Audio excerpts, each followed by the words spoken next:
Hi, this is Sleeper. Welcome back to my channel. We are continuing the Bug Bounty Hunter job role path with the Introduction to SQL Injection module. If you need access to Hack the Box Academy, I definitely recommend the Silver Annual Plan, as it gives you access to all the job role paths and all the modules up to and including Tier 2, with an exam voucher good for 2 exam attempts. You can sign up with the link below. Let's go ahead and get started. Union clause. So far, we have only been manipulating the original query to subvert the web application logic and bypass authentication using the OR operator and comments. However, another type of SQL injection is injecting entire SQL queries executed along with the original query. This section will demonstrate this by using the MySQL union clause to do SQL union injection. So union. Before we start learning about union injection, we should first learn more about the SQL union clause. The union clause is used to combine results from multiple select statements. This means that through a union injection, we will be able to select and dump data from all across the DBMS from multiple tables and databases. Let us try using the union operator in a sample database. First, let us see the content of the ports table. So select all from ports. Next, let's see the output of the ships table. So select all from ships. Now let's try to use union to combine both results. So we're selecting all from ports and union select all from ships. So it's everything from ports, everything from ships, all in one query. As we can see, union combined the output of both select statements into one. So entries from the ports table and the ships table were combined into a single output with 4 rows. As we can see, some of the rows belong to the ports table, while others belong to the ships table. Note, the data types of these selected columns on all positions should be the same. Even columns. A union statement can only operate on select statements with an equal number of columns. For example, if we attempt to union 2 queries that have results with a different number of columns, we get the following error. The above query results in an error, as the first select returns 1 column and the second select returns 2. Once we have 2 queries that return the same number of columns, we can use the union operator to extract data from other tables and databases. For example, if the query is select all from products where product ID equals user input, we can inject a union query into the input such that rows from another table are returned. So select all from products where product ID equals 1, and then union select username, password from passwords. The above query would return username and password entries from the passwords table, assuming the products table has 2 columns as well. Uneven columns. We will find out that the original query will usually not have the same number of columns as the SQL query we want to execute. So we have to work around that. For example, suppose we only had 1 column. In that case, we want to select. We can put junk data for the remaining required columns so that the total number of columns we are unioning with remains the same as the original query. For example, we can use any string as our junk data, and the query will return the string as its output for that column. If we union with the string junk, the select query would be select junk from passwords, which will always return junk. We can also use numbers. For example, the query select 1 from passwords will always return 1 as the output. Note, When filling other columns with junk data, we must ensure that the data type matches the column's data type. Otherwise, the query will return an error. For the sake of simplicity, we will use numbers as our junk data, which will also become handy for tracking our payload's positions, as we will later discuss. Tip: for advanced SQL injection, we may want to simply use null to fill other columns, as null fits all data types. The products table has two columns in the above example, so we have to union with two columns.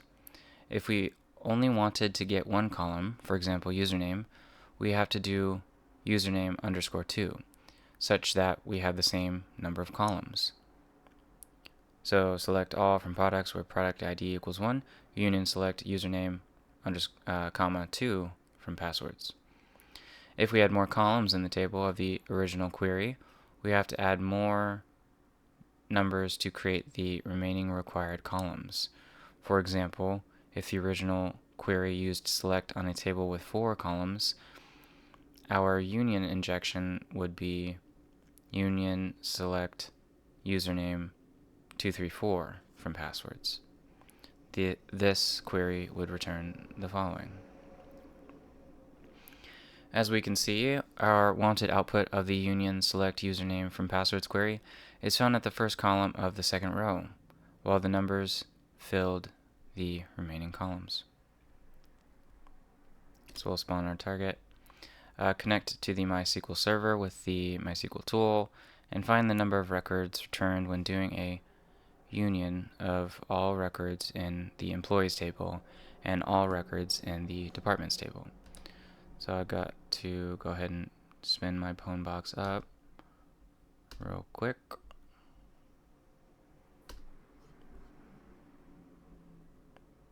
Just close this out. I was working on something earlier. And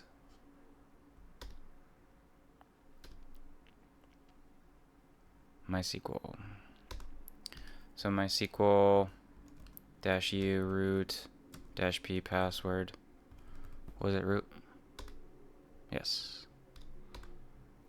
Capital host and our port.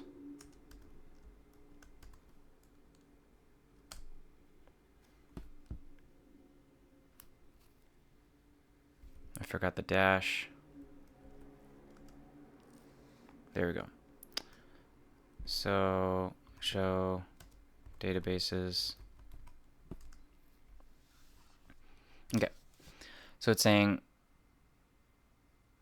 find the number of records returned when doing a union of all records in the employees table and all the records in the departments table. So use employees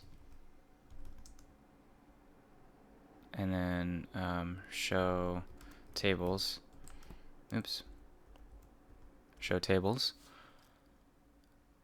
Okay, so from the employees and the departments, correct?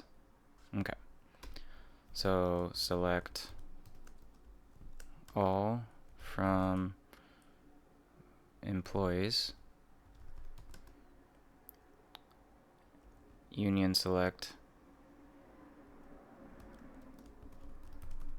all from departments.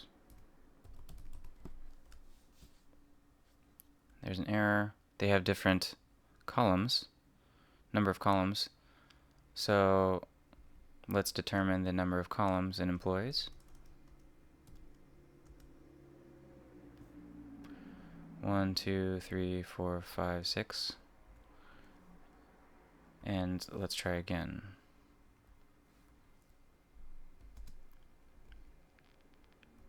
3, 4, 5, 6. See if that works. Select statements have different number of columns. Let's just try 5.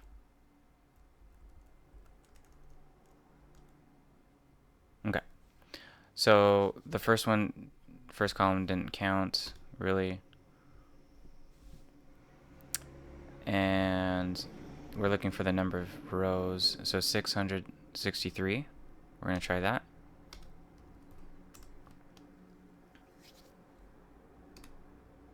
And there we go. So just to recap, what we used there was select all from employees, union select all, pardon me.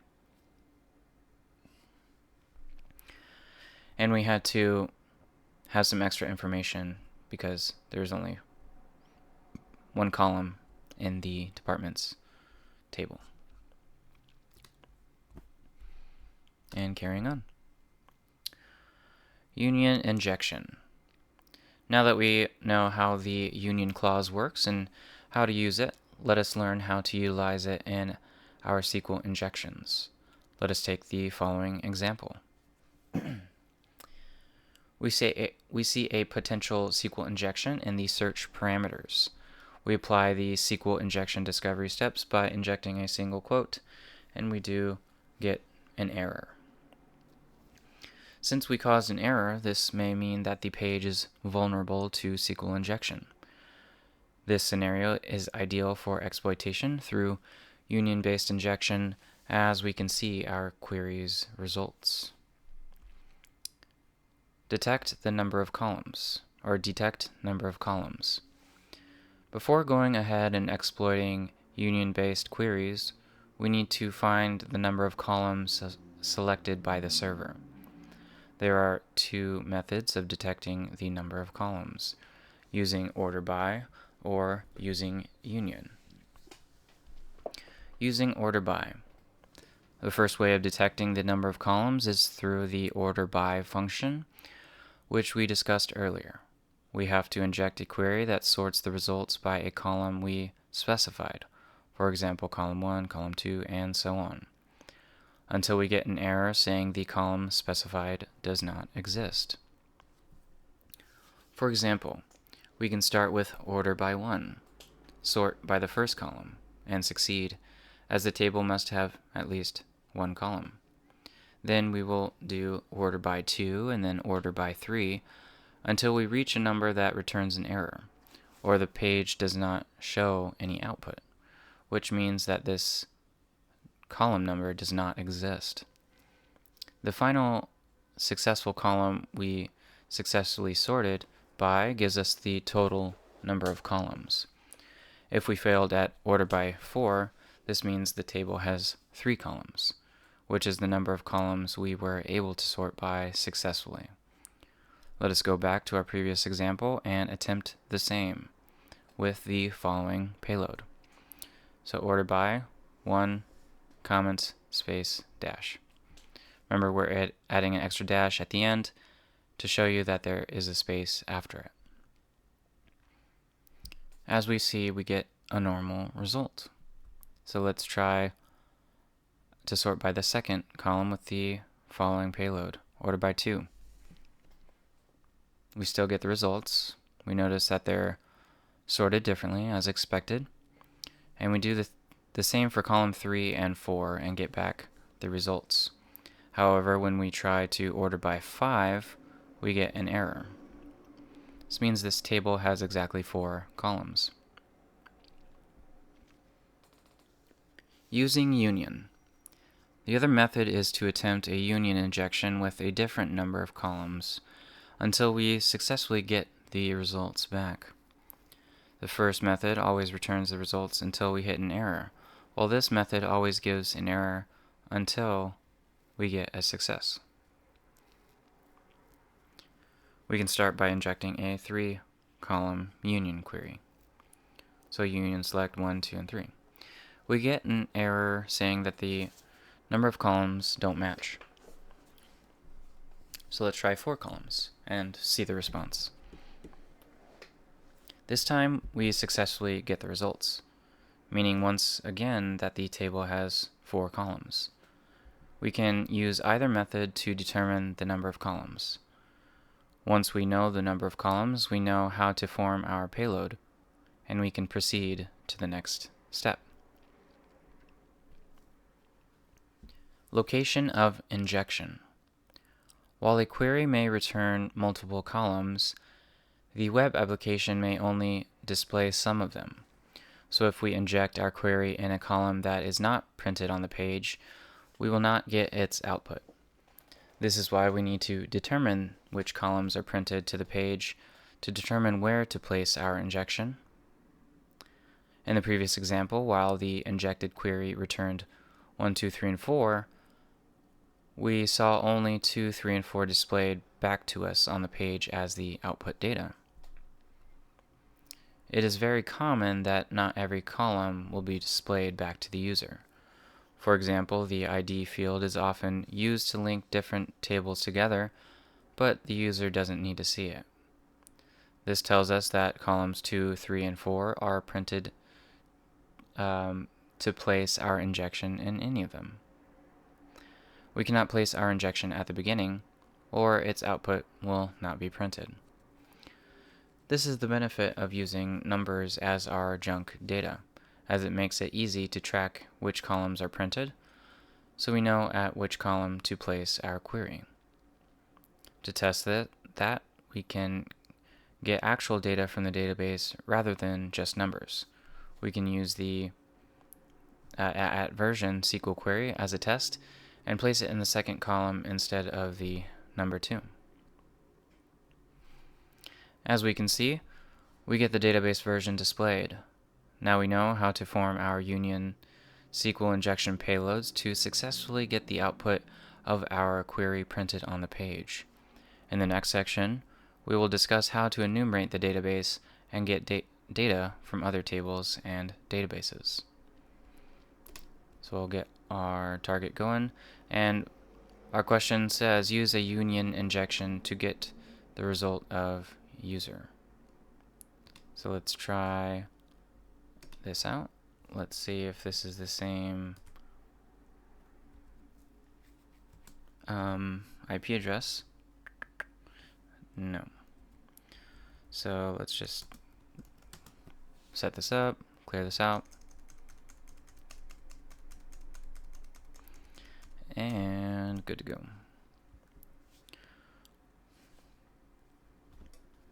Maybe.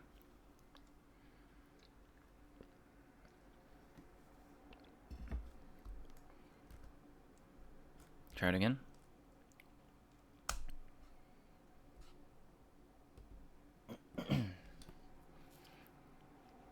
Oh yes, it's a web page, not something to connect to. Okay.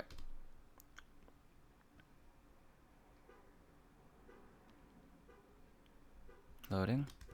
So we'll paste that in, and it's asking use a union injection to get the result of user. So we'll just test, search for port code 1 or not. So we'll just try a single quote and we get this. So there's that. It asks us to order by 1, and the same thing, we'll just change it up here in the URL. 2, 3, this is determining the number of columns, and 4 works, and 5, so 5, so we know it's 4. So if we know this is true, we know that there's 4 columns, so we'll hit the quote and union select.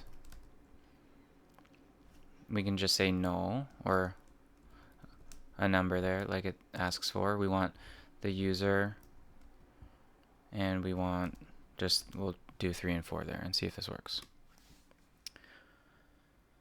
Near 4, yes. So we needed some dashes, our comment. Okay, so let's try this again. So union select, I'll just do numbers this time. 1, we want the user, right? And then 3 and 4, and comment that out. And we'll take a look at our notes, see if this looks okay. Maybe it doesn't want these parentheses, but we'll take a look. It loaded some stuff as before, and we got a piece of information, root at localhost. So we'll see if that works.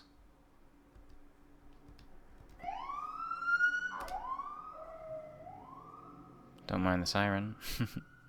And we're good to go. So it printed that out.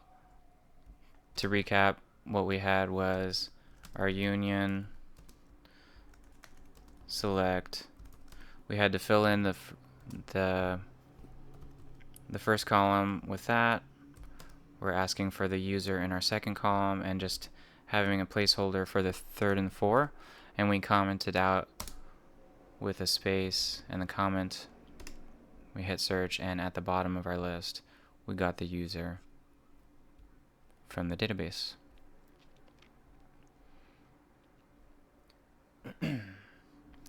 So carrying on with database enumeration. In the previous sections, we learned about different SQL queries in MySQL and SQL injections and how to use them. This section will put all of that to use and gather data from the database using SQL queries within SQL injections. MySQL fingerprinting. Before enumerating the database, we usually need to identify the type of DBMS we are dealing with. This is because each DBMS has different queries, and knowing what it is will help us know what queries to use.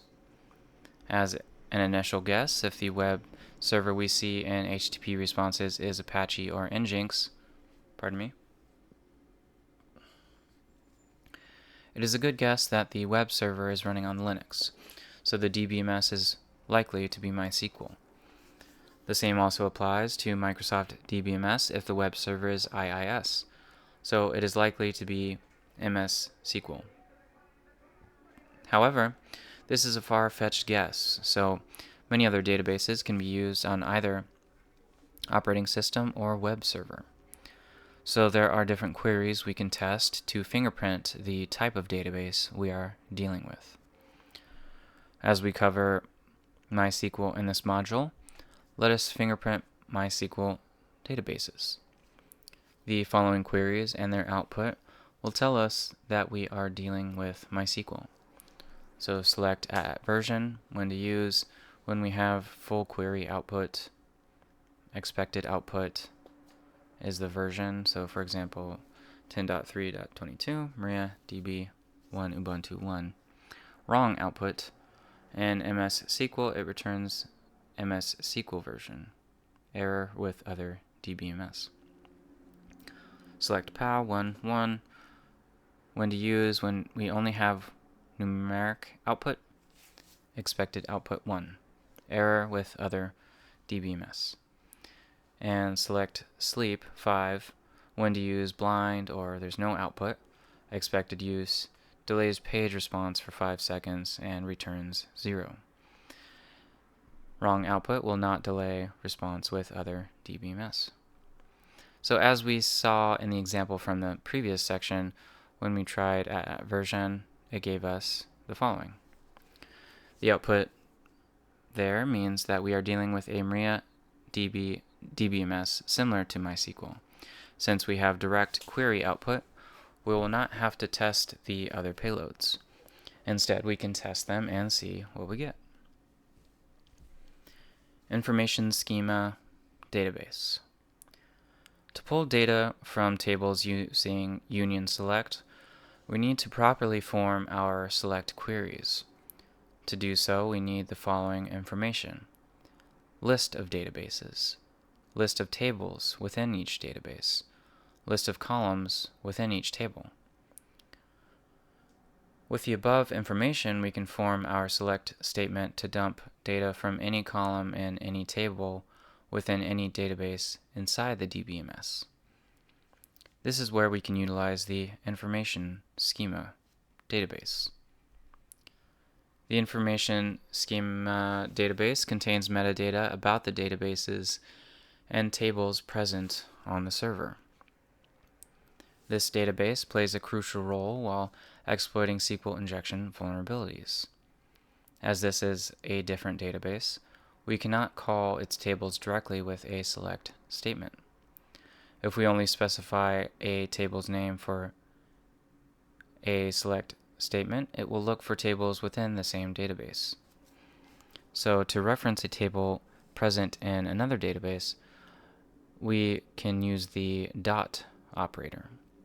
For example, to select a table users present in a database named my_database, we can use the following. So similarly, we can look at tables present in the information schema database. So schemata. To start our enumeration, we should find what databases are available on the DBMS. The table schemata and the information schema database contains information about all databases on the server. It is used to obtain database names so we can then query them. The schema name column contains all the database names currently present. Let us first test this on a local database to see how the query is used. We see the IL_FRIGHT and the dev databases. Note the first three databases are default MySQL databases and are present on any server, so we usually ignore them during database enumeration. Sometimes there's a fourth, sysdb, as well. Now let's do the same using a union SQL injection with the following payload. So union select one schema name 34 from information schema.schemata. Once again, we see two databases, IL_FRIGHT and dev, apart from the default ones. Let us find out which database the web application is running to retrieve ports data from. We can find the current database with the select database query. We can do this similarly to how we found the DBMS version in the previous section. So we see that the database name is IL_FRIGHT. However, the other database, dev, looks interesting. So let's try to retrieve the tables from it. Grab some water here.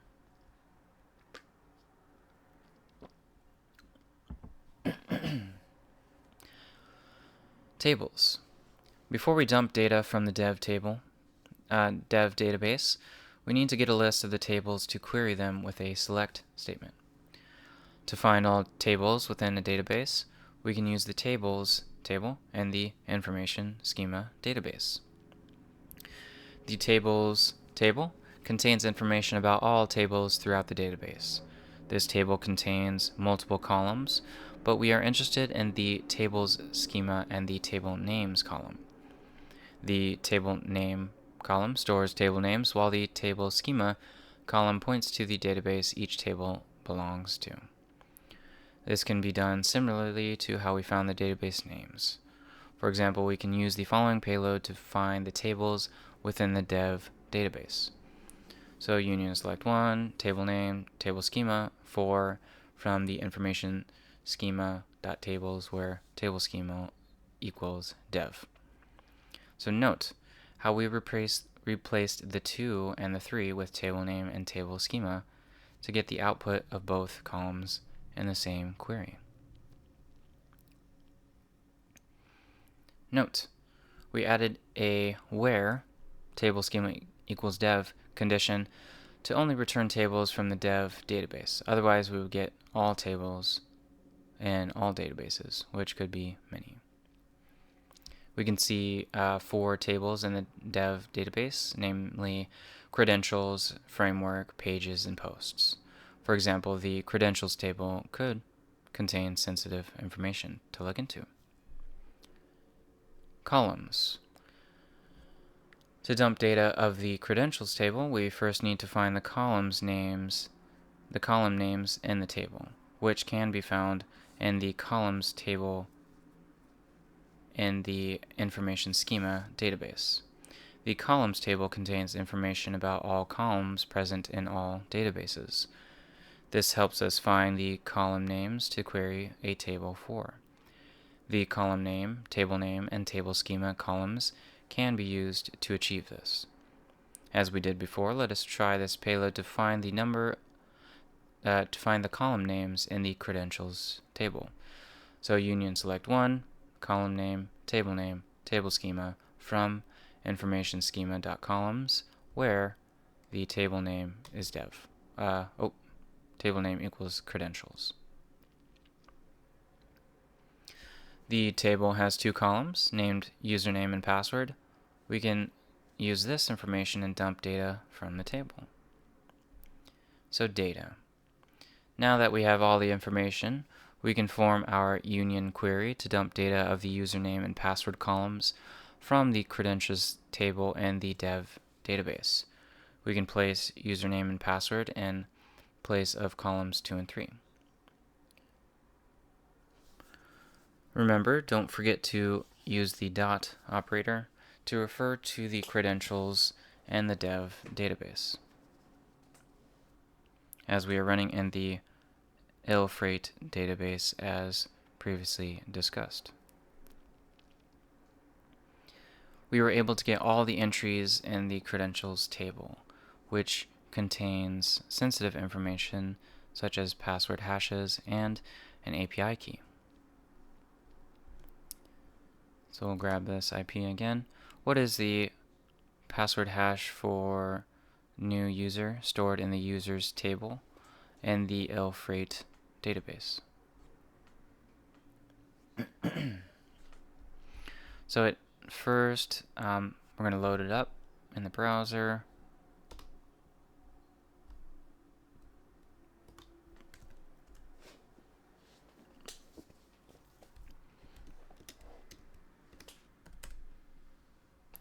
Check to see if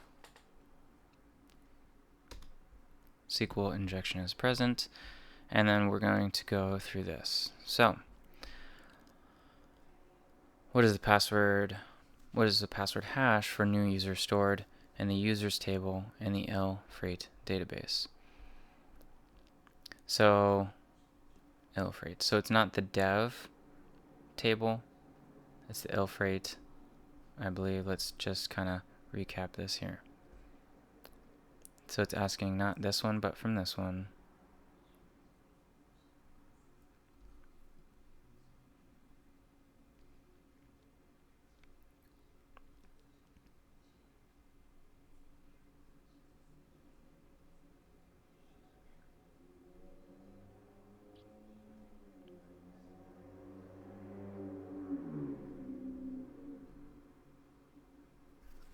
So we'll try this and replace dev with freight.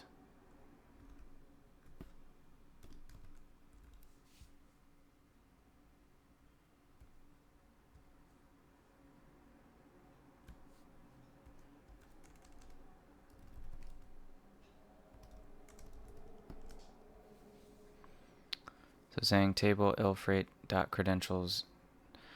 Let's see if I spelled that right. I didn't.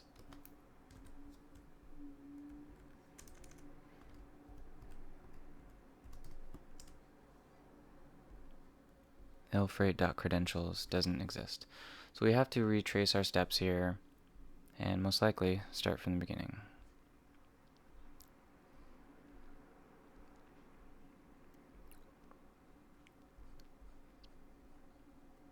So we'll start from here. We want to select the schema name from the information schemata.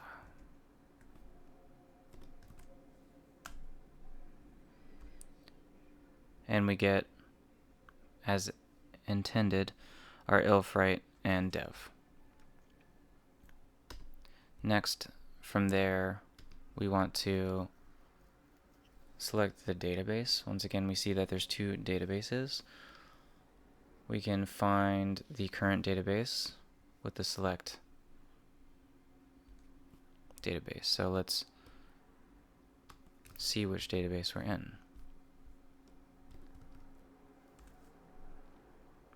And the current database we're in is ILFRate.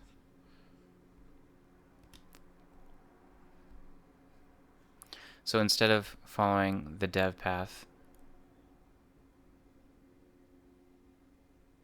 we want to list the tables. So we're going to do the same thing here, but change our table schema to the ILFRate.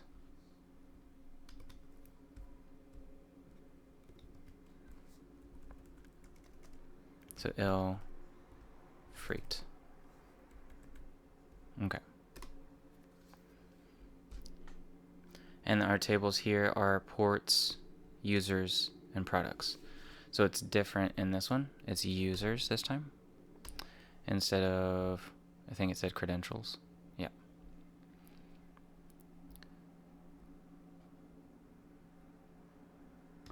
So this is determining the columns within it. So we'll just use this as well. Our table name is going to be the users.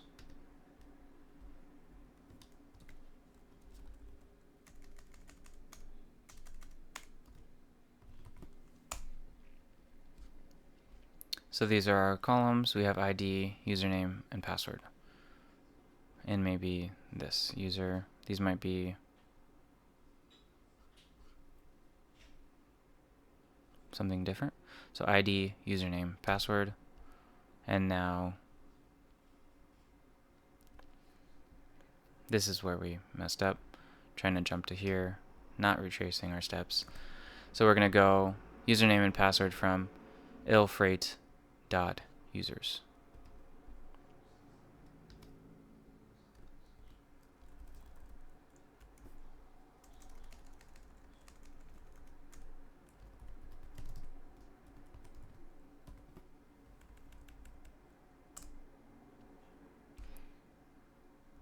So admin and new user. See what the question asks for, the password hash for new user, and we'll copy that and paste it in. And just to recap, what we used there was, we can kind of see here, dash or quote union select. We're having a null there. We're using username and password for the second and third columns, and then just the number 4 for the fourth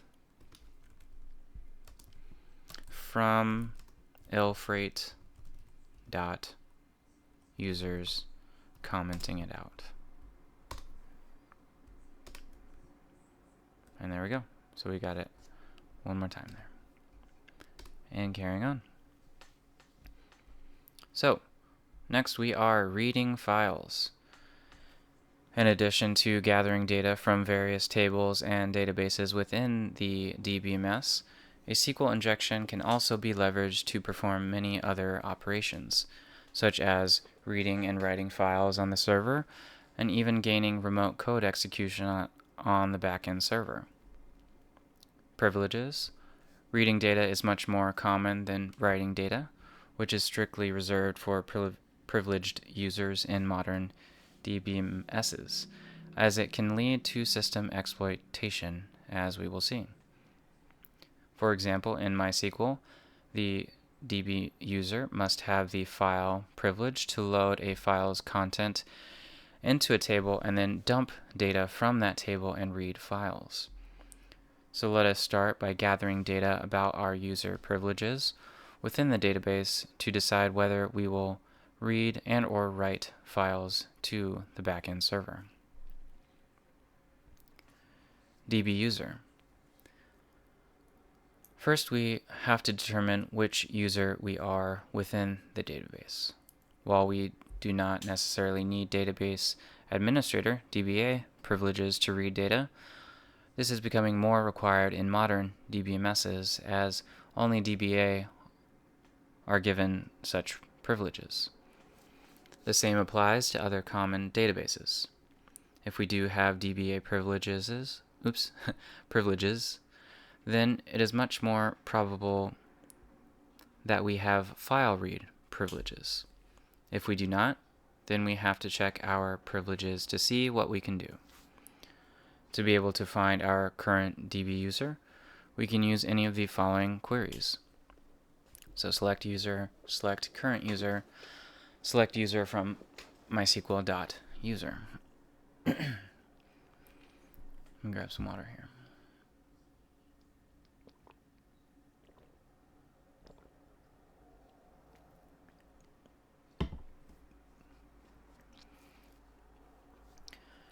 Our union injection payload will be as follows. Or, which tells us our current user, which is, in this case, root. We did this earlier, user in parentheses. This is very promising, as a root user is likely to be a DBA, which gives us many privileges. User privileges. Now that we know our user, we can start looking for what privileges we have with that user.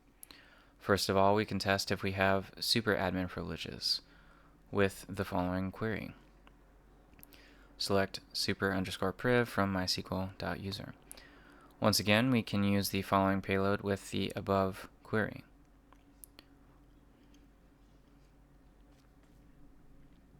Union select 1, superpriv 34 from MySQL.user. If we had many users within the DBMS, we can add where user equals, in quotes, root, to show only privileges for our current user root.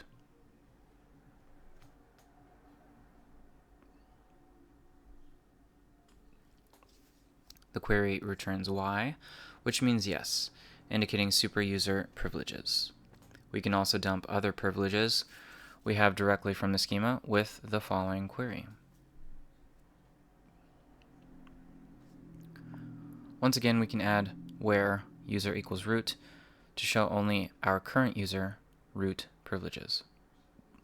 And our payload would be union select 1, grantee, privilege underscore type, for from information schema.user privileges where user equals root. As we see, all of the possible privileges given to our current user.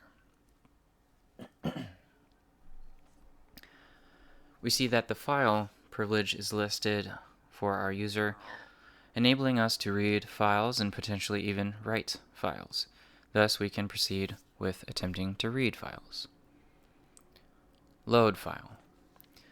Now that we know we have enough privileges to read local system files, let us do that using the load file function. The load file function can be used in MariaDB or MySQL to read data from files. The function takes in just one argument, which is the file name. The following query is an example of how to read the etc password file. So select load underscore file, parentheses, quote, etc password. Note, we will only be able to read the file if the OS user running MySQL has enough privileges to read it. Similar to how we have been using a union injection, we can use the above query.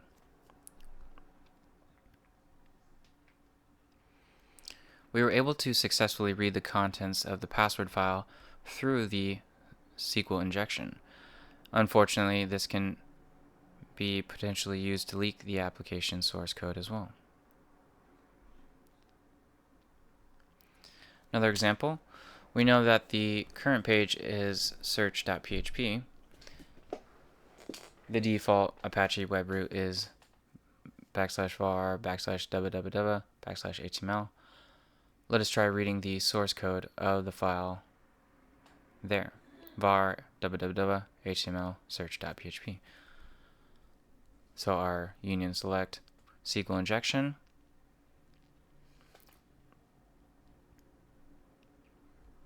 However, the page ends up rendering the HTML code within the browser. The HTML source can be viewed by hitting Ctrl+U. So it renders it, so it's copying this exact portion, but if we view the source page, we actually get to see the source code. Source code shows us the entire PHP code, which could be further inspected to find sensitive information like database connection credentials or find more vulnerabilities. So let's take a look. We see in the above PHP code that $con is not defined, so it must be imported using the php include command. Check the imported page to obtain the database password. So check the imported page, $con. So there might be more here. Let us take a look. So we're going to go to our browser, paste that in. Oh, not there. Paste that in. We're here. Check for SQL injection capabilities. And we're going to do the same command.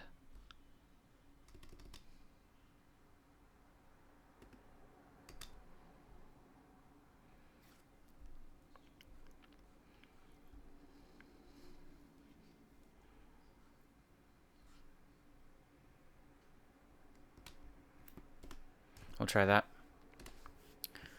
So it's doubling up. We're going to check the source code.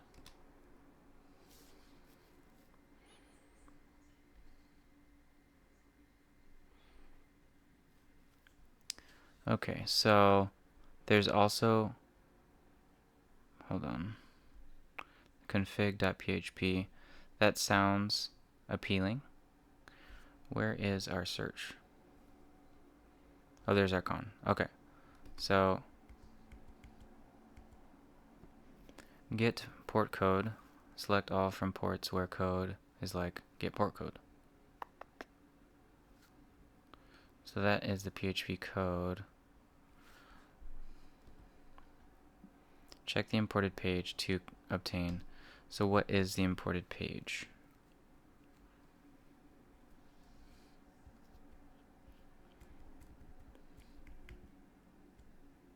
Is it the config? Because that sounds quite appealing.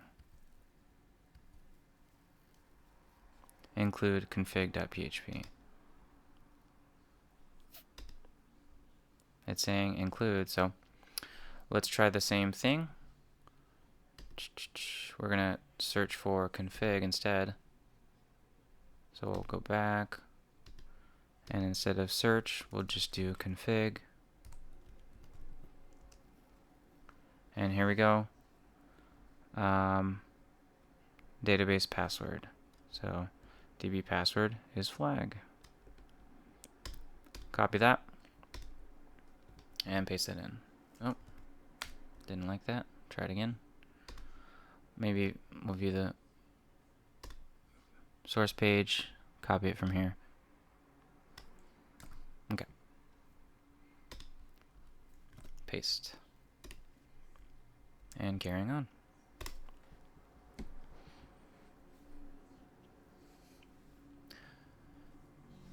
Writing files. When it comes to writing files to the backend server, it becomes much more restricted in modern DBMSs, since we can utilize this to write a web shell on the remote server, hence getting code execution and taking over the server. This is why modern DBMSs disable file write by default and require certain privileges for DBAs to write files. Before writing files, we must first check if we have sufficient writes and if the DBMS allows writing files. Write file privileges. To be able to write files to the backend server using a MySQL database, we require three things. 1. A user with file privilege enabled. 2. MySQL global secure underscore file underscore priv variable not enabled. And 3. Write access to the location we want to write to on the backend server. We already found that our current user has the file privilege necessary to write files. We must now check if the MySQL database has that privilege. This can be done by checking the secure underscore file underscore priv global variable. So secure file priv. The secure file priv variable is used to determine where to read or write files from. An empty value lets us read files from the entire file system. Otherwise, if a certain directory is set, we can only read from the folder specified by the variable. On the other hand, null means we cannot read or write from any directory. MariaDB has this variable set to empty by default, which lets us read or write to any file if the user has the file privilege. However, MySQL uses var lib mysql-files as the default folder. This means that reading files through a MySQL injection isn't possible with default settings. Even worse, some modern configurations default to null, meaning that we cannot read or write files anywhere within the system. So let's see how we can find out the variable or the value of secure_file_priv. Within MySQL, we can use the following query to obtain the value of this variable. So show variables like secure_file_priv. However, as we are using a union injection, we have to get the value using a select statement. This shouldn't be a problem, as all variables and most configurations are stored within the information schema database. MySQL global variables are stored in a table called global_variables, and as per the documentation, this table has two columns, variable name and variable value. We have to select these two columns from that table in the information schema database. There are hundreds of global variables in a MySQL configuration, and we don't want to retrieve them all. We will then filter the results to only show the secure_file_priv variable, using the where clause we learned about in the previous section. So select variable name, variable value from information schema.global variables, where variable name is the secure_file_priv. So, similar to other union injection queries, we can get the above query result with the following payload. Remember to add 2 more columns, 1 and 4, as junk data to have a total of 4 columns. And as the result shows that the secure_file_priv value is empty, meaning that we can write or read to any file location. Select into out file. Now that we have confirmed that our user should write files to the back-end server, let us try doing that using select into out file statement. The select into out file statement can be used to write data from select queries into files. This is usually used for exporting data from tables. To use it, we can use the into out file after our query to export the results into the file we specified. The below example saves the output of the user's table into the temp credentials file. So select all from users into out file here. If we go back to the backend server and cat the file, we see that table's content. It is also possible to directly select strings into files, allowing us to write arbitrary files to the backend server. When we cat the file, we see the text. As we can see above, the test.txt file was created successfully and is owned by the MySQL user. Tip: advanced file exports utilize the from_base64_data function in order to be able to write long/advanced files, including binary data. Writing files through SQL injection. Let's try writing a text file to the web root and verify if we have write permissions. The below query should write file written successfully. to the var www.html proof.txt file, which we can then access on the web application. Note: to write a web shell, we must know the base web directory for the web server, for example, the web root. One way to find it is to use load_file to read the server configuration, like Apache's configuration found at etc apache2 apache.conf, Nginx's configuration at etc nginx.conf, or IIS configuration at the Windows directory system32 inetserv config application host.config. Or we can search online for other possible configurations locations. Furthermore, we may run a fuzzing scan and try to write files to different possible web roots using this word list for Linux or this word list for Windows. Finally, if none of the above works, we can use server errors displayed to us and try to find the web directory that way. The union injection payload would be as follows.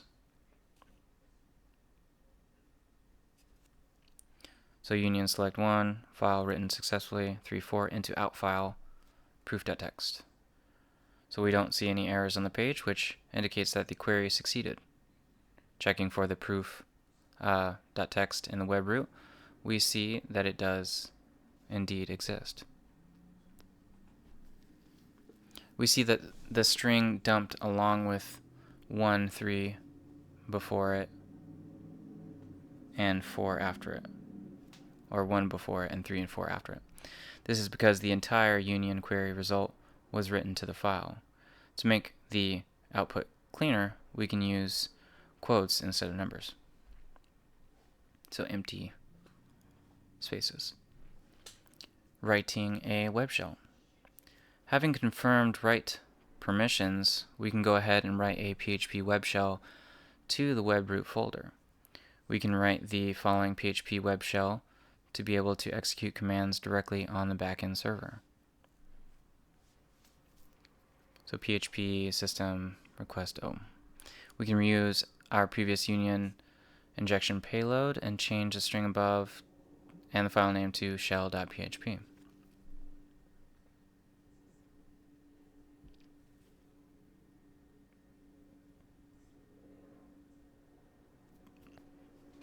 Once again, we don't see any errors, which means the file write probably worked. This can be verified by browsing to the \shell.php file and executing commands via the O parameter and with $O equals ID in our URL. So we have a working web shell. The output of the ID command confirms that we have code execution and we are running as the www data user. So spawn a target.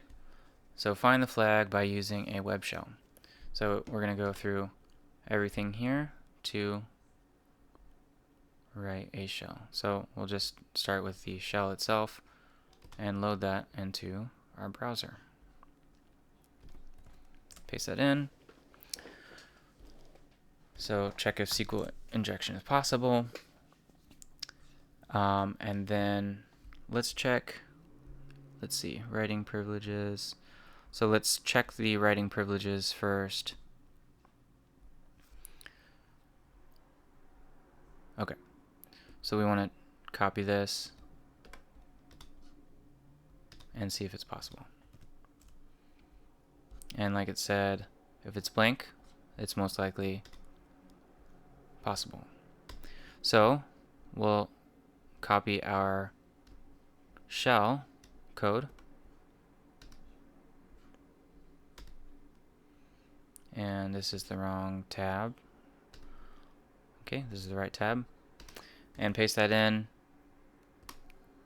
and we don't see anything. So then we'll check and see if the shell posted. We're going to do the question O parameter and then ID. Oops. IS. That's an interesting command. Never seen that before. ID. Okay. Oh, interesting. Okay, so UIDs here. There's a lot of... Okay. So remember, it printed all the other columns there. So it also printed what? Looks like there's even more columns. So we can see... Let's see. Let's go back real quick, just to make it a little cleaner.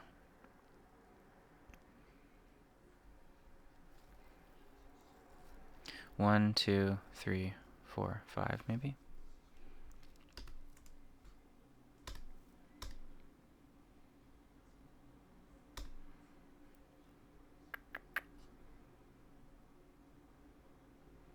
Four columns. That's okay. So let's just list. And let's see if we can dir this.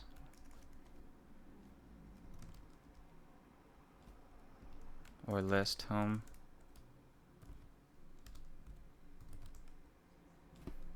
List home. List plus home.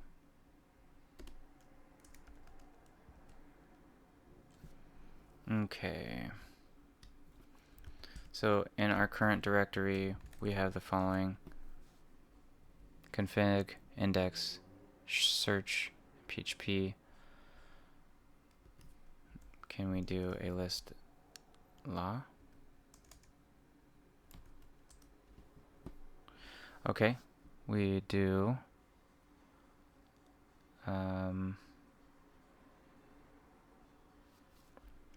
we really need to clean this up. So 1, 2, 3, 4. There's 4 columns. We have the empty.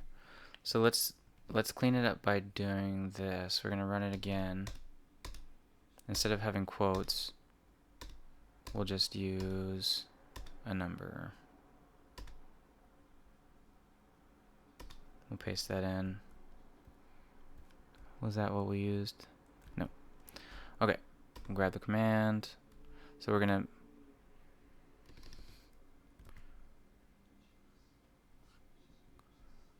do this one more time.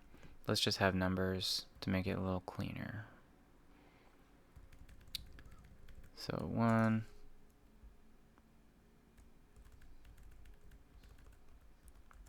2, and 3, or 4. 3 and 4. Okay. Search. Oh, okay. So we'll add a 2 because it already exists, and do the same thing. 3 and 4, and 1 over here. It looks good, and send. Okay. We'll try shell 2 now. 2.php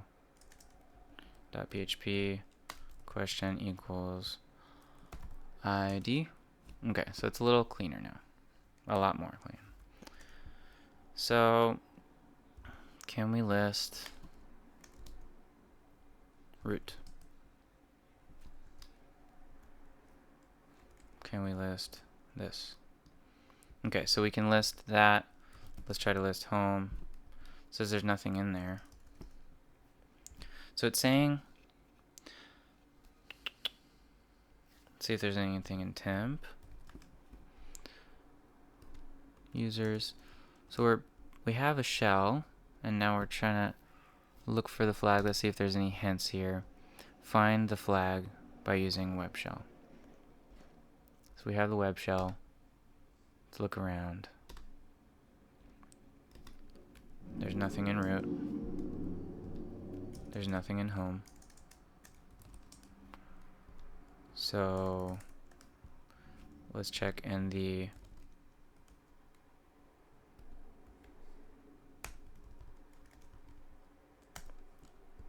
there it is. So I was heading towards the HTML, but just one directory up, there is the flag. So we can do cat var flag.txt. And there we go. We'll just copy the flag, copy that, and paste that in. And carrying on. So, migrating SQL injection. We've learned about SQL injections, why they occur, and how we can exploit them. We should also learn, okay, please don't show this again. We're in the middle of something. We should also learn how to avoid these types of vulnerabilities in our code and patch them when found. Let's look at some examples of how SQL injection can be mitigated. So you input sanitization. Here's the snippet of code from the authentication bypass section we discussed earlier. As we can see, the script takes in the username and password from the post request and passes it to the query directly. This will let an attacker inject anything they wish and exploit the application. Injection can be avoided by sanitizing any user input, rendering injected queries useless. Libraries provide multiple functions to achieve this. One such example is the MySQL injection real escape string function. This function escapes characters such as quote, single quote, double quote, so they don't hold any special meaning. The snippet above shows how the function can be used. So username, and there's our function twice. As expected, the injection no longer works due to the escaping the single quotes. A similar example is the PG escape string, which used to escape PostgreSQL queries. We have input validation. User input can also be validated based on the data used to query to ensure that it matches the expected input. For example, when taking an email as input, we can validate that the input is in the form of @email.com and so on. Consider the following code snippet from the ports page, which we used union injections on. We see that the get parameter port code being used in the query directly. It's also known that a port code consists of only letters or spaces. We can restrict the user input to only these characters, which will prevent the injection of queries. A regular expression can be used for validating the input. The code is modified to use the preg match function, which checks if the input matches the given pattern or not. The pattern used is as follows, which will only match strings containing letters and spaces. Any other character will result in the termination of the script. So we test the following injection, and as we see above, input with injected queries was rejected by the server.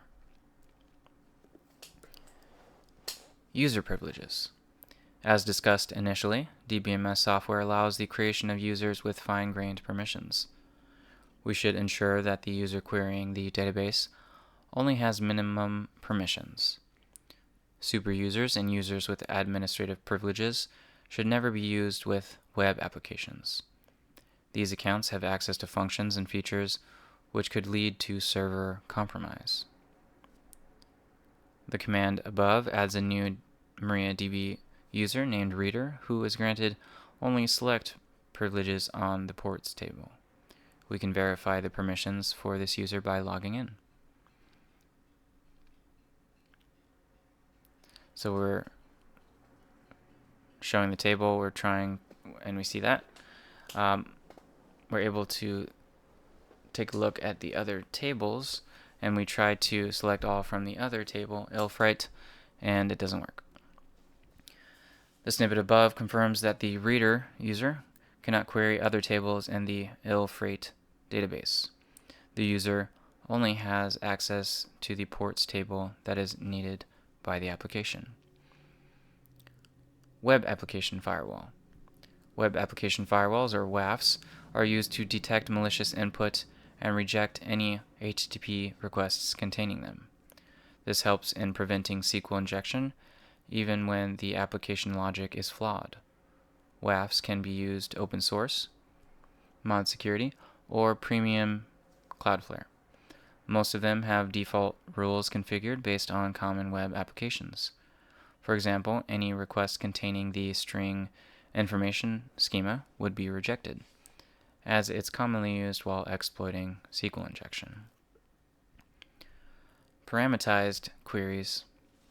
Another way to ensure that the input is safely sanitized is by using parameterized queries. Parameterized queries contain placeholders for the user input, which is then escaped and passed on by the drivers. Instead of directly passing the data into the SQL query, we use placeholders and then fill them with PHP functions. Consider the following modified code. The query is modified to contain two placeholders marked with question mark, where the username and password will be placed. We then bind the username and password to the query using the MySQL Injection stmt bind param function. This will safely escape any quotes and place the values in the query. So there are the question marks. Conclusion. The list above is not exhaustive, and it could still be possible to exploit SQL injection based on the application logic. The code examples shown are based on PHP, but the logic applies across all common languages and libraries. And last but not least is our skills assessment. SQL injection fundamentals. The company Inlane Freight has contracted you to perform a web application assessment against one of their public-facing websites. In light of a recent data breach of one of their main competitors, they are particularly concerned with SQL injection vulnerabilities and the damage the discovery and successful exploitation of this attack could do to their public image and bottom line. They provided a target IP address and no further information about their website. Perform a full assessment of the web application from a gray box approach, checking for the existence of SQL injection vulnerabilities. Find the vulnerabilities and submit a final flag using the skills we covered to complete this module. Don't forget to think outside the box. And I'm just going to check the time here. We're at an hour and 15. I'm contemplating. Oh, there's only one question. Access the web application and use a variety of techniques to gain remote code execution and find a flag in the root directory of the file system. Submit the contents of the flag as your answer. So let's try.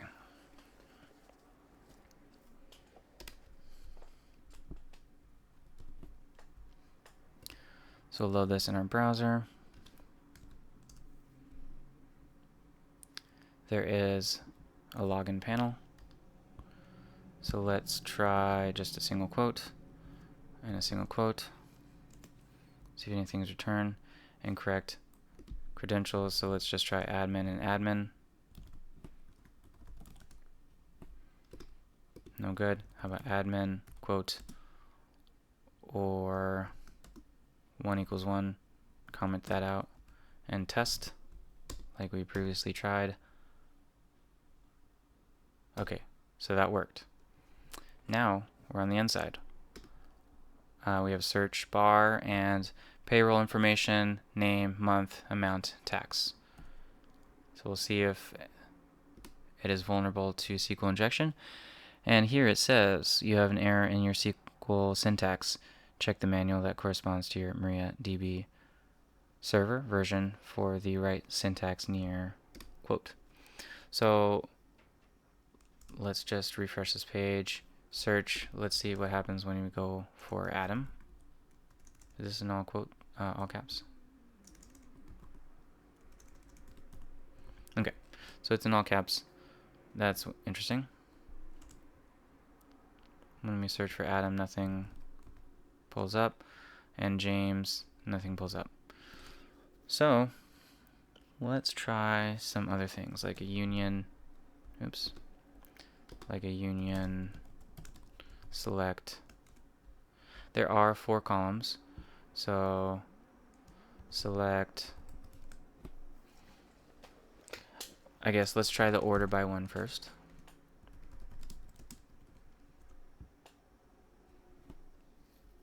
Near percentage sign. Let's try that again. I don't know if I had a space.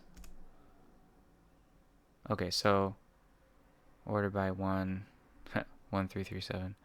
So Adam, January, March, 1, 2, 3, 7, 5, 7. So let's try order by 2 if it changes the order. And that didn't work. Maybe because that was the one without a space. So we'll try it again. Add a space. Okay. So I think we're good now. So we're going to do 3 space. I don't see any difference there. There's no error, so I think we might be good. 4, right? With a space. That did change. And how about 5? With a space. That still worked. So it could be 5, and it's going to error out here. And it did. So it's saying that there's 5 columns. So now let's check for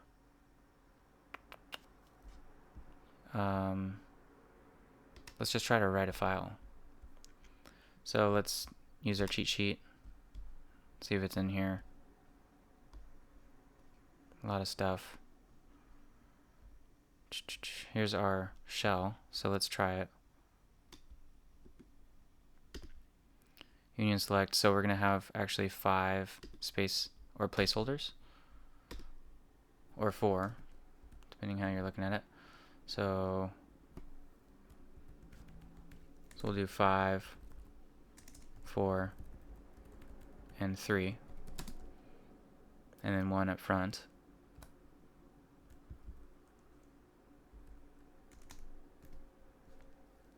And enter. So it's saying permission denied. So it's saying you can't write there. So let's backtrack. Let's see our privileges, I suppose. Let's see who we are first. Add in the 5. So we are root. So then we want to check for our privileges as root. Remember, we got to add 5 there.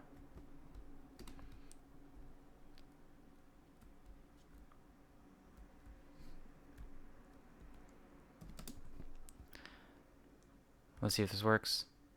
Yes. So yes, we do have admin privileges. And we're going to check if we have all privileges.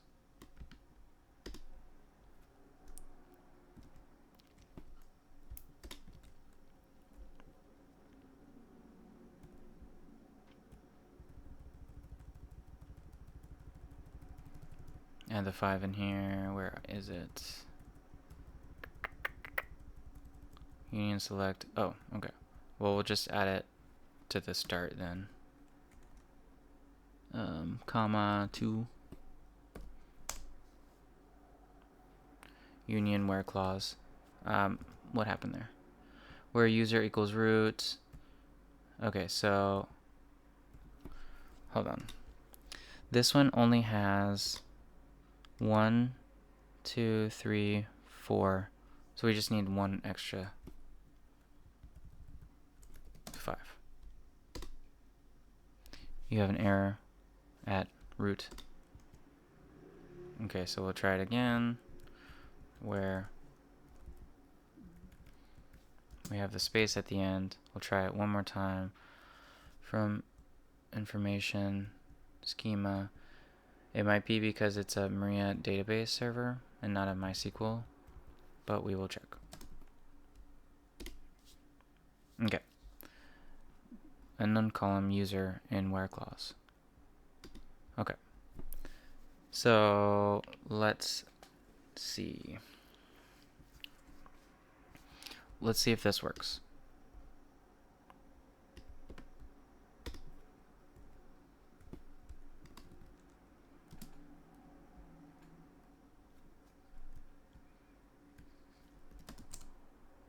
Okay.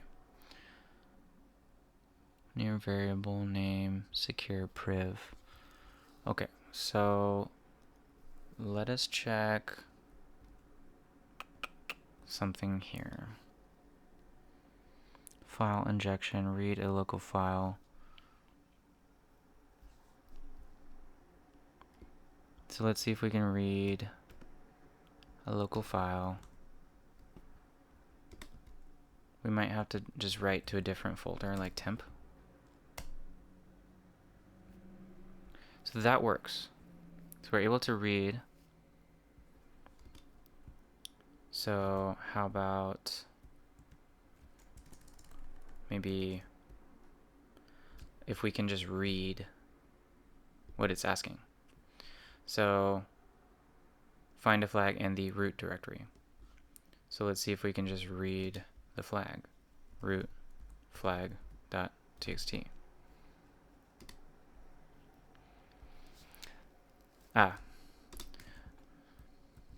Add the 5 and try again.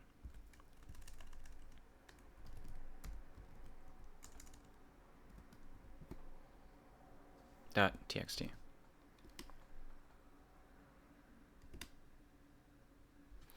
And it's showing up blank. Let's see, page source. Where is my 3? My 3, my 4. Where is that?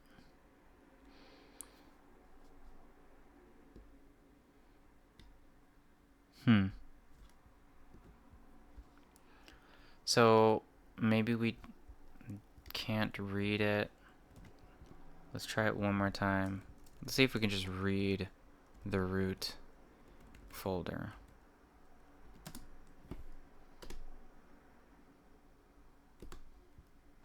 So we can read just backslash.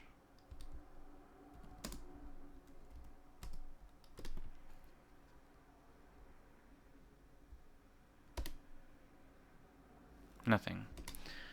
Okay. So we're trying to get a shell.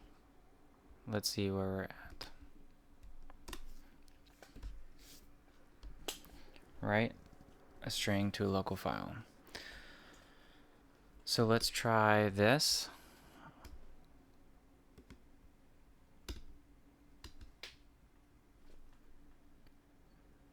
We'll do union select, and we'll try temp, the temp folder.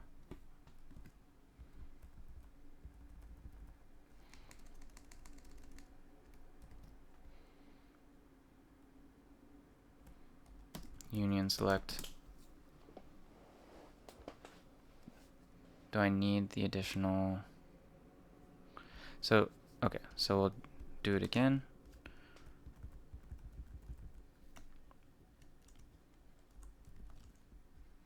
This time with commas, 2, 3, 4, 5, and at the beginning, union.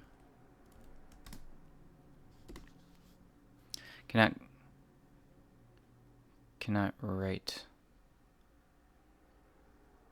create write to file. So how about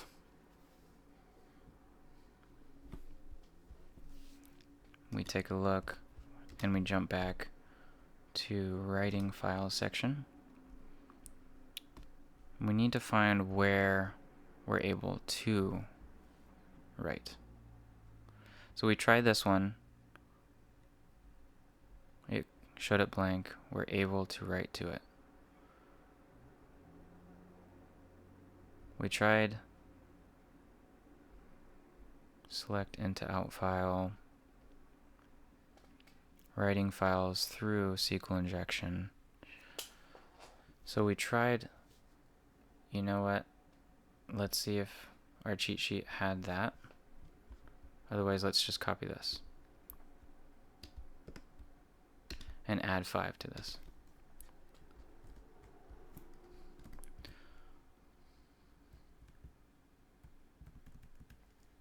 Five, go.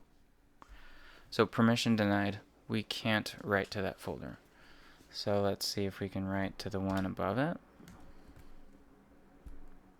Var dubba dubba dubba.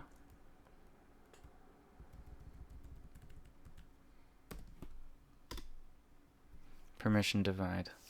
How about writing to the root folder? I mean, we are root.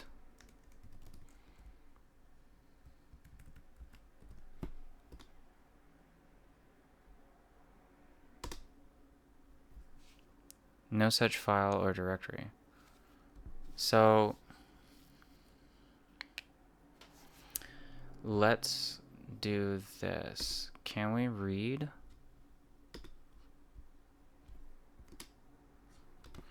Can we go to our cheat sheet? Can we read? This is local file.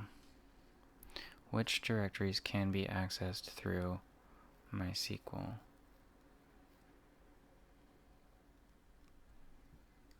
Privileges.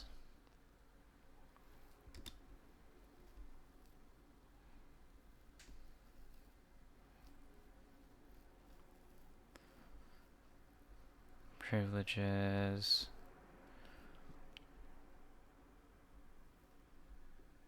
Reading, writing files.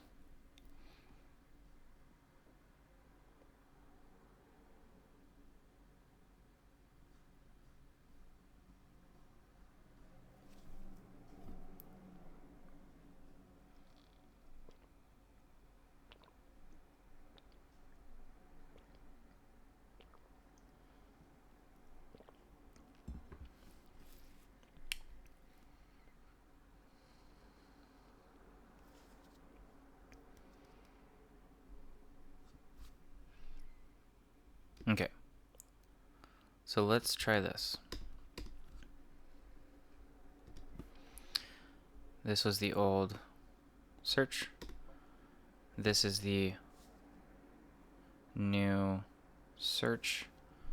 Let's go back. Let's just go back. / dashboard. That's also something. So let's try that real quick. I'm not sure what I have. Search.php. So let's go dashboard. I forgot which command I selected. This was the, if we can read it, if we can paste it there. So dashboard, dashboard, 3, 4, and 5.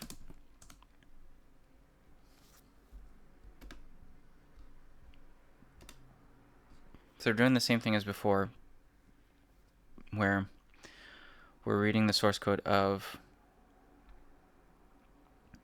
the dashboard. I'm not seeing it here. So it looks like it's not pasting here.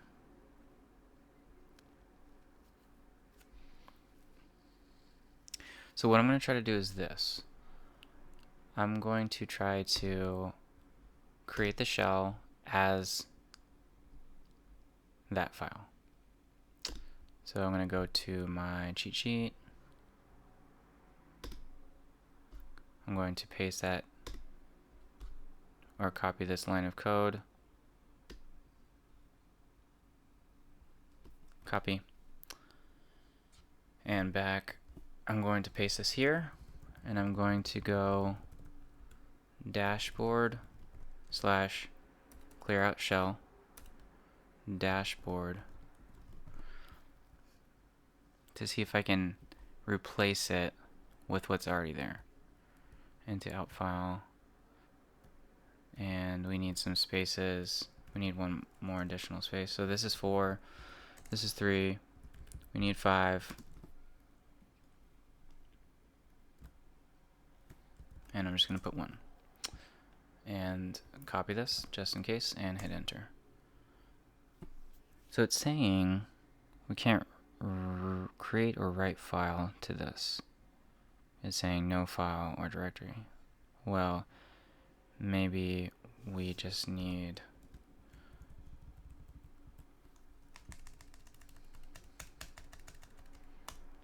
this dashboard. So it's saying permission denied. So we don't have permission in this folder. Well, how about within the dashboard folder? So it's saying no such file or directory again. So how can we find writable folders? Find which directories can be accessed through MySQL. So let's jump back to this and see if we can find a clue. Starting backwards.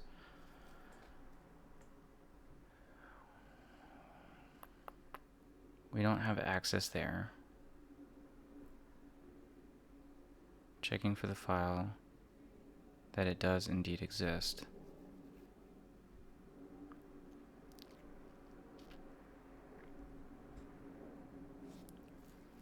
So Nginx, we gotta find the web root. We're not necessarily sure if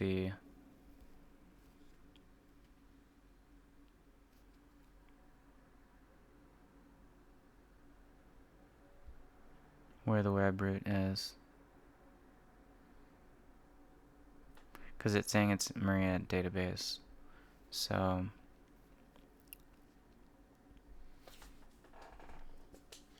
this worked.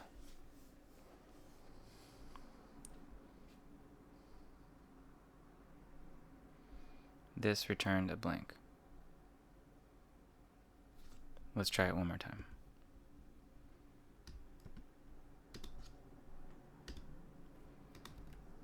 We need a 5 at the end.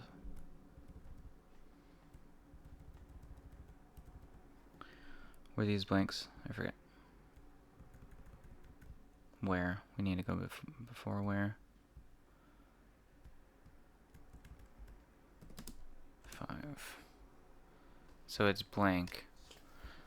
So it is saying, apparently, what? Meaning that we can read and write to any file location. But when we try, it's saying that we're denied. So where do we go from here?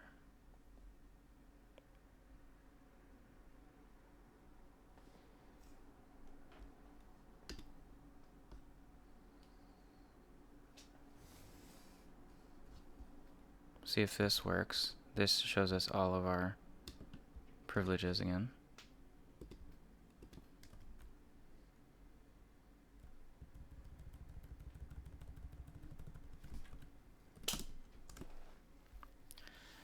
And this doesn't work because of the where clause, where user equals root. Unknown column user.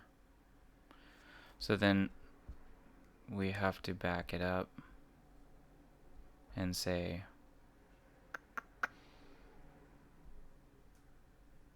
maybe there is no column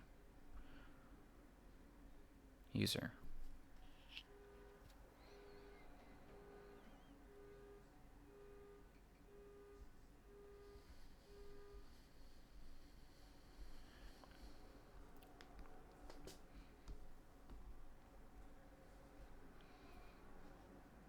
Union select 1, superpriv 3 and 4 from MySQL user equals root.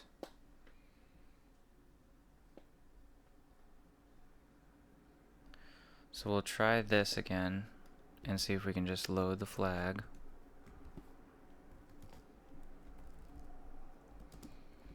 And they say it's in the root folder.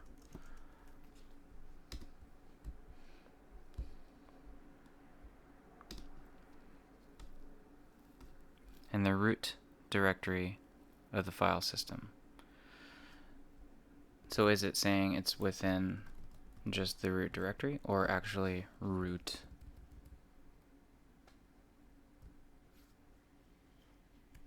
So we'll just try that. And that's blank. Paste it in again. Oops, wrong one. Cheat sheet.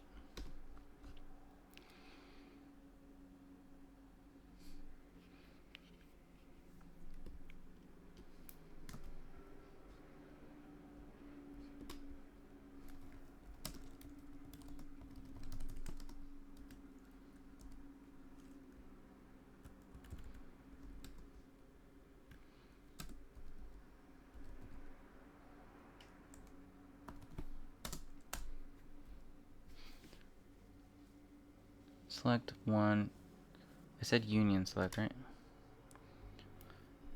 Quote union select one at version 2, 2, 3, 4.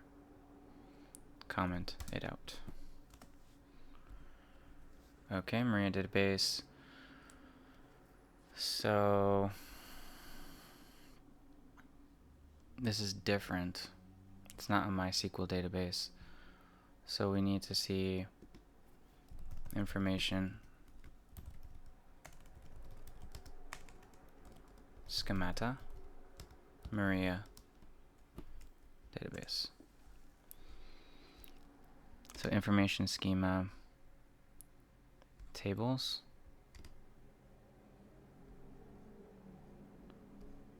columns, table,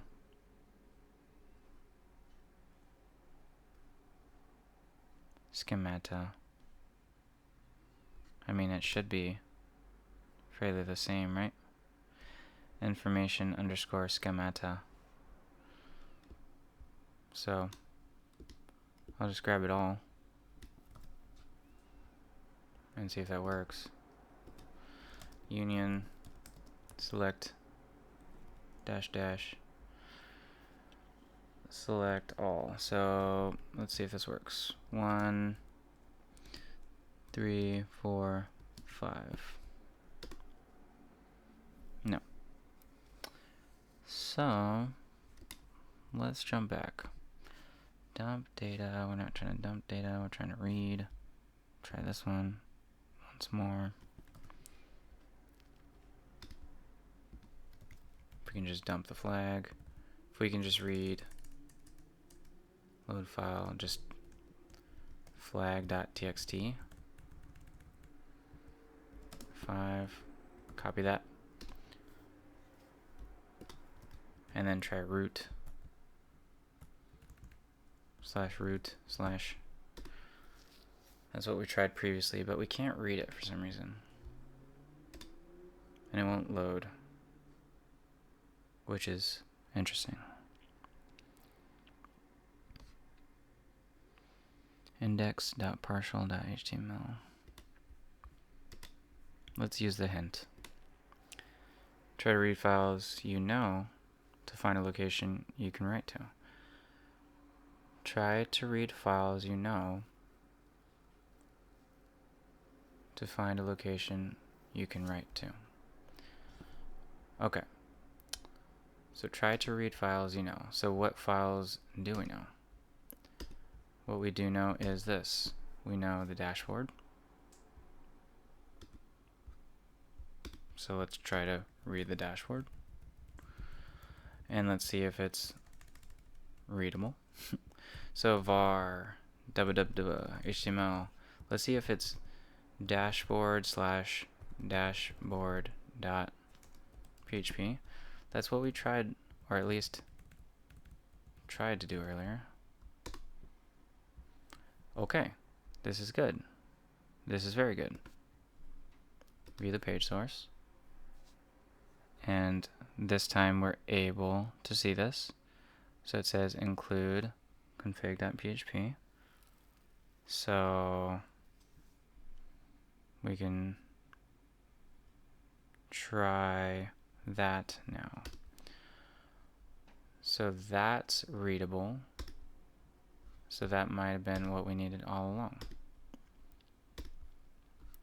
So we're going to copy the web shell now. Copy that to our search. Paste that in. So it's /dashboard. I felt like I tried this before though. And we need some empty spaces, so let's just do 1 and 2 and 3 and 4 into outfile var dashboard. That's our shell. So we're able to read it, and we get nothing, which is a great sign. Shell.php, and it printed everything, which is okay. We're doing the O equals ID, and there's our ID. We list. We got our shell, and that's great. So we're listing our root directory, and it does have this. So now we're going to cat this.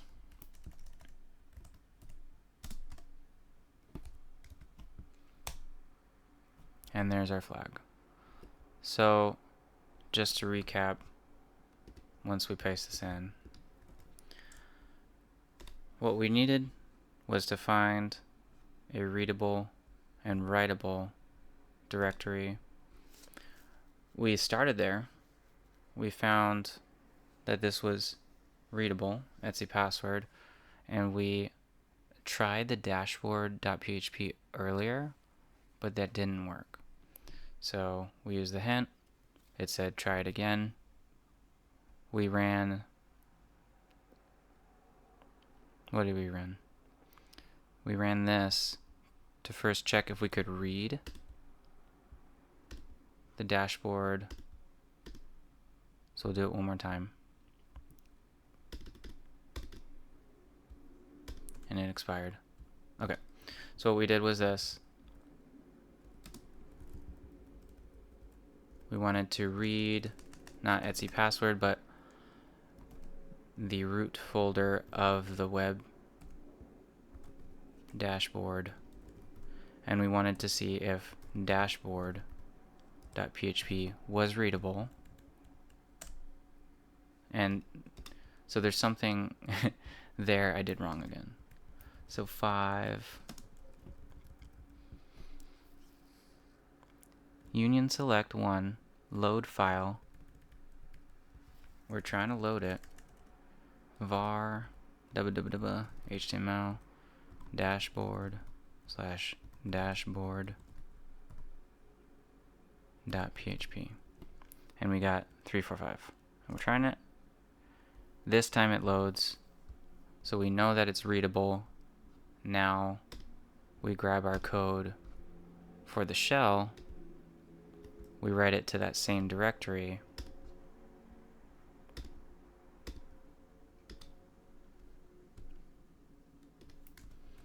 So shell, so just /dashboard now, and we have our extra number here, 5 4 3 extra space.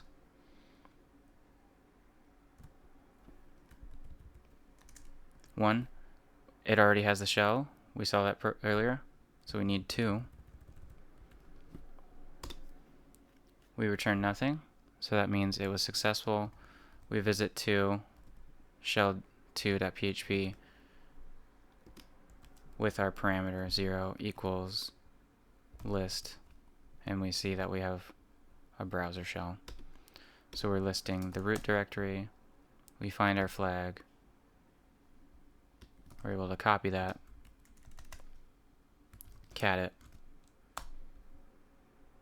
Oops. Something went wrong, going back, flag, copy, cat, and paste. Okay, cat flag. Well, that should work. It worked previously, so maybe we're not able to read it twice. List.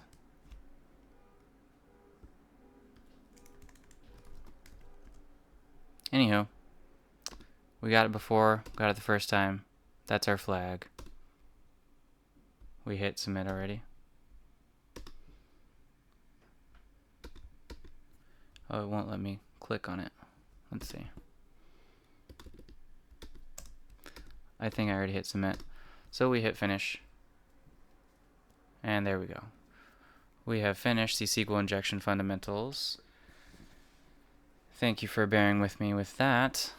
Next time we will be continuing the bug bounty hunter job role path with our next open module, which is going to be file inclusions. So once again, my name is Sleeper, and that's a wrap. Until next time.